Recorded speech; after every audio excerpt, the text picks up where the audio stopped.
Good evening. You ever wonder what the difference is between peat and smoke when it comes to Scotch? Scotches, particularly those from the Isle region, tend to have what we call a peaty and smoky characteristic. And they're different. Now, what really counts is how it tastes to you, and I don't know that it matters to any of us where the flavor comes from unless we're making whiskey. But I'm going to tell you anyway, because I found it interesting. First of all, peat and smoke flavors in Scotch don't come from the same place.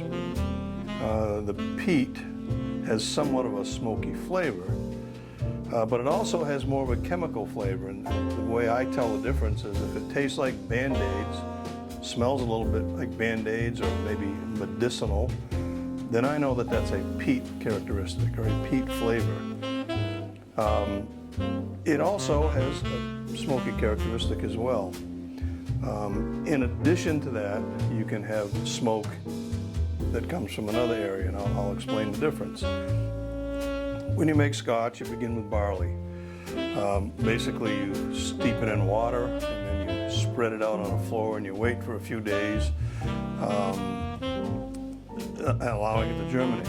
And so when it does that, it starts to turn some of the starches into sugar, and that's of course what ferments and makes your alcohol.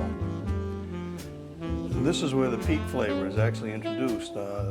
Today, they have large warehouse type buildings where they spread this barley out all over the floor to let it dry, and they basically supply heat underneath the floor typically, probably not always, and they do that by burning peat, which has been a fuel in Scotland for thousands of years. It's plentiful in all the bogs there. It's basically years of sediment that's built up and composted essentially. They dry it out and use it as a fuel. Burns very well. That, of course, carries the smoke up to the barley and imparts the flavor from the peat smoke. And as I described the flavor, it's very different than the other smoke.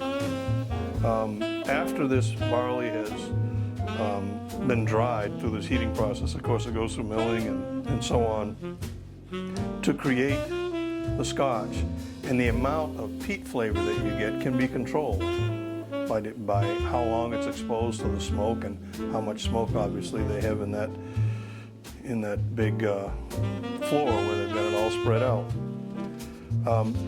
Smoke, on the other hand, the characteristic that is just smoke,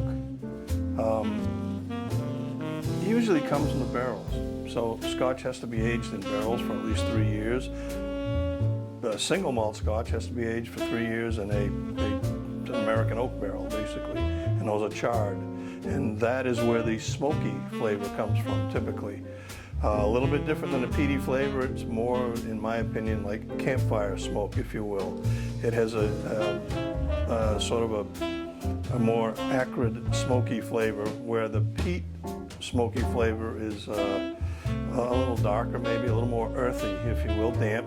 It seems like to me. So it's a different kind of smoky flavor. Some places they add that simply by the maturation process. As it's sitting around in casks for years, it takes on the wood and the charred wood characteristics, and hence you have the smoke. Other Scotches, on the other hand, that have no smoky flavor and no peat flavor, those can often be aged in casks that are formerly used for sherry, port wine, rum, a variety of different things. Those are the three I can think of right now. They don't have a smoky characteristic typically. They just take on the characteristic of whatever lived in that cask before they put the Scotch in it. So that's the difference between peat and smoke. Not a big distinction, but we often find with Islay Scotches, for instance, from the island, those are both peaty and smoky. Excuse me, I've got one today that I'm going to talk to you about made by Ardbeg Corryvreckan. Wish I had that Irish brogue or whatever, not Irish, Scottish brogue or whatever they call it. I don't.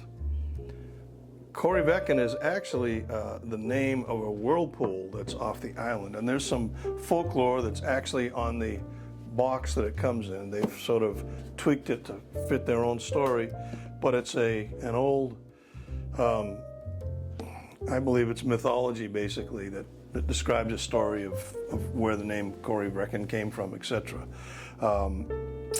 That's where it's named after anyway, this big whirlpool. They claim it's the third largest in the world. I know where I grew up, where two rivers came together. I believe it was the Sebasticook and Kennebec, but I'm not sure. In Maine, there's a big whirlpool there called Hell's Gate, and it's big enough to swallow a 20 or 25 foot boat, I suppose, if you drove through the middle of it. It looks to be about the size of this one off Scotland. So this particular Scotch, the Corryvreckan, is a great example of an Islay Scotch that has both peat and smoke. It has a lot of character. Some people would say, would call it strong or a bold offering.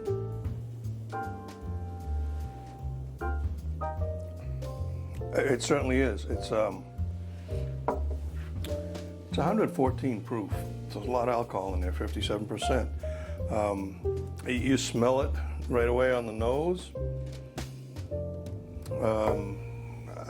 Sort of a hint of chocolate in there, and some kind of fruit, dried fruit actually to my nose, and a little bit of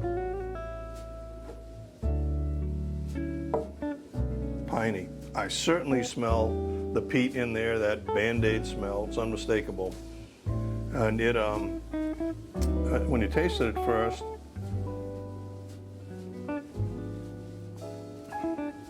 you get all that. You get that it's a higher proof whiskey. That comes through. It has a pretty long finish. So some 10 or 12 seconds later, it's starting to fade, but it is still there. I can definitely still remember. My palate remembers that it just drank some of this Scotch. It has a peppery, a little bit of a peppery finish. It reminds me a little bit of the A1 sauce, a little bit, just a faint. This is, speaking of faint, this is, they say on their website, this is not a whiskey for the faint-hearted. It's not super strong, but it certainly is a high proof, and it has a strong, deep flavor. It does really assault you right away. So maybe it is kind of an aggressive. There are stronger Scotches out there in terms of bold character. This one definitely is in the top 4 or 5 that I've ever had. Let's put it that way. I'm getting a little like black coffee.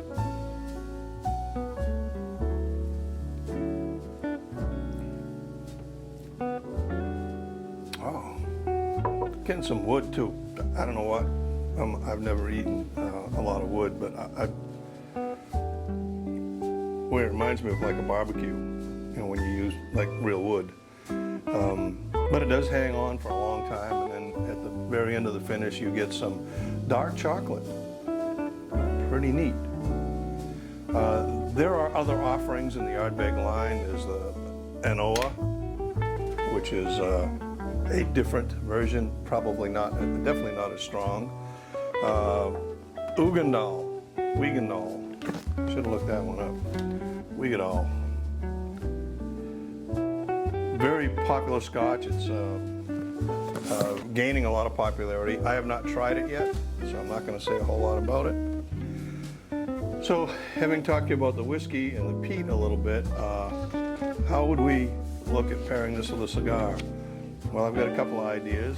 Let's try them out. Wrong end. Way to go, Mr. Winters. So what I have here is a Kristoff Maduro. It's the original Maduro, I believe they call it. Although the wrapper just says Maduro. They have several. This one I had not tried until last night. And I tried it with the Anoa Ardbeg Scotch. which is not as strong and bold as this Corryvreckan.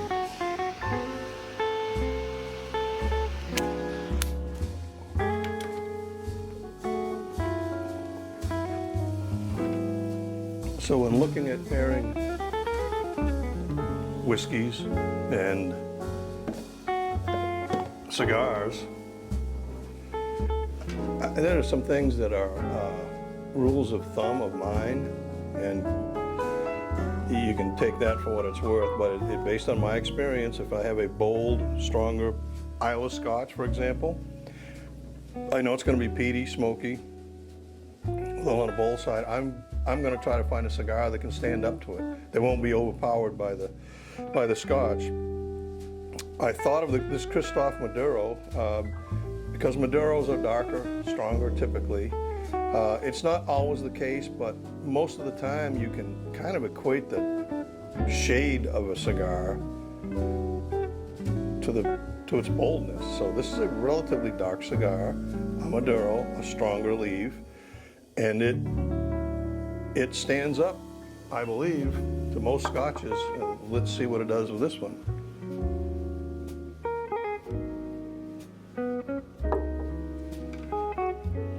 See, there's that long finish. It's still up here. And now I think it'll accept some cigar.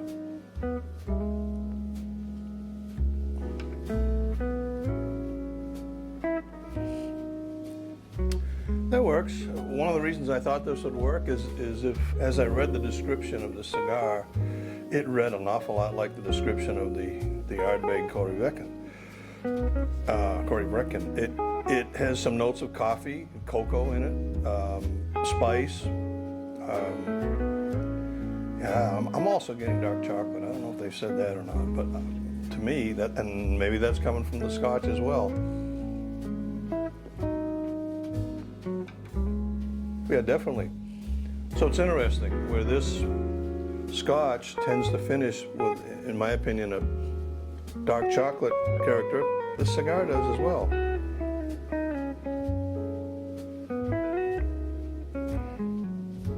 There's some really nice spice, kind of peppery at the end of this. And then you can just feel it evolve into more of the chocolate. So that's why this is working.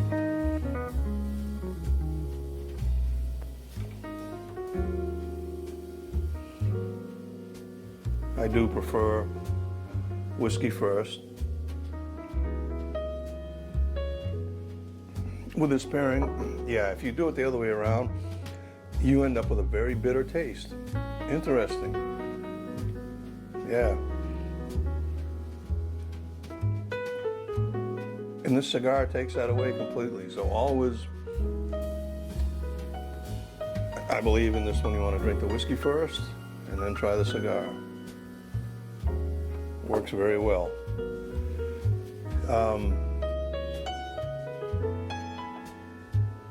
There's a bunch of other cigars that'll go with this as well. By the way, this is a Brazilian Maduro wrapper. Cuban seed Dominican binder and Cuban seed Dominican and Nicaraguan filler. So it's got a long pedigree. This combination is very good.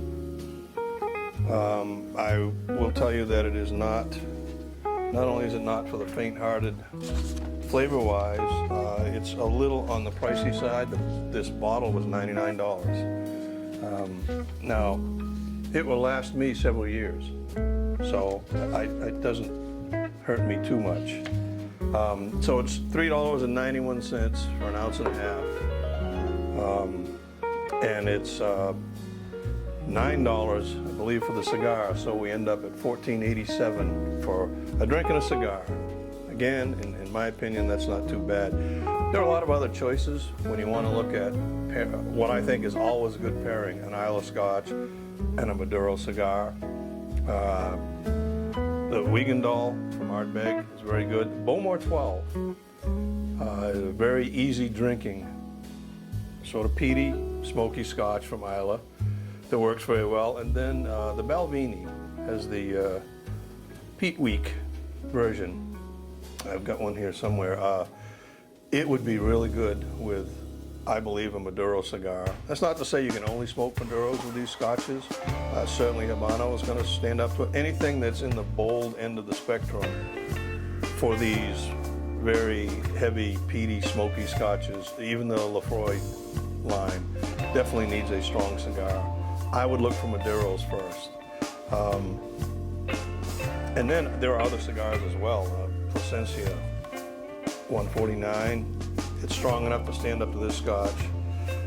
This is the Perdomo 10th anniversary. That's a very strong cigar, and it has a little bit of a bitter taste to it, so it might fight a little bit with the Scotch, but this goes well with most Isle Scotches. Classic Liga Privada 9. I love this with these Isle Scotches. And one that's a little bit lighter, another Maduro, is the Undercrown. True Estate Undercrown Maduro. I've had that with numerous Scotches, and it always works very well. So don't be afraid to try different combinations and see if you find one that you really like. I find quite often I compare most any cigar with a good Scotch and not be disappointed. But there are some combinations that are a step above, and I would say this Kristoff Maduro and the Ardbeg Corryvreckan is right there, one of the best combinations I've had.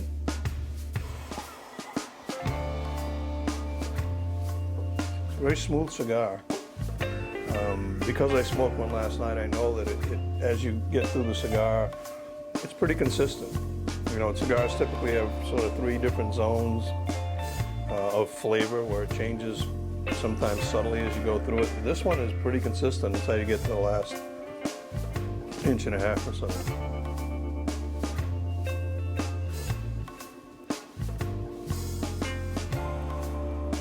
There's a lot going on here.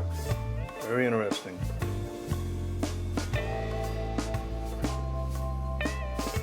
Yeah, that is a great combination. So I'd encourage you to try it out.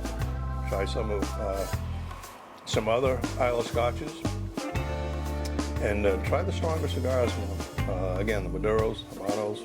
Look for medium strong area. You won't be disappointed. It works very well. Thank you all very much. Let me know if you find a combination that is particularly good. Have a great evening.